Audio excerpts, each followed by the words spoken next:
This is Star Wars Rogue Leader Squadron 2, a retrospective for the Gamecube. So previously, I had played the first entry of this game on the N64 a couple of reviews ago, so let's go!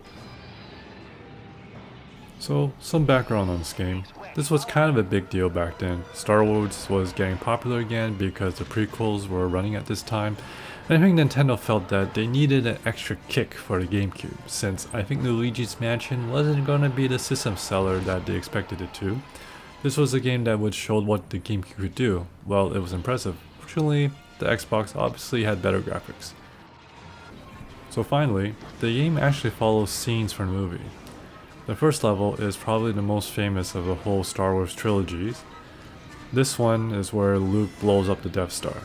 All I can say is that this part of the game is pretty well done, considering the technology that they had at the time, but also the fact that this was a launch title or an early GameCube game. The game features a couple extra controls over the previous game. You can command or boss around your friends with your D-pad. You have no choice but to accept your command. If you press and hold Y, you have a visor vision that helps to highlight your enemies. It's almost like you're playing with wall hacks.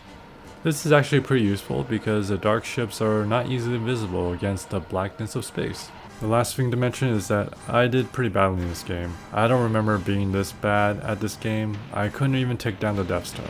If you fail to blow up the Death Star, they actually show another planet blowing up, which is kind of funny.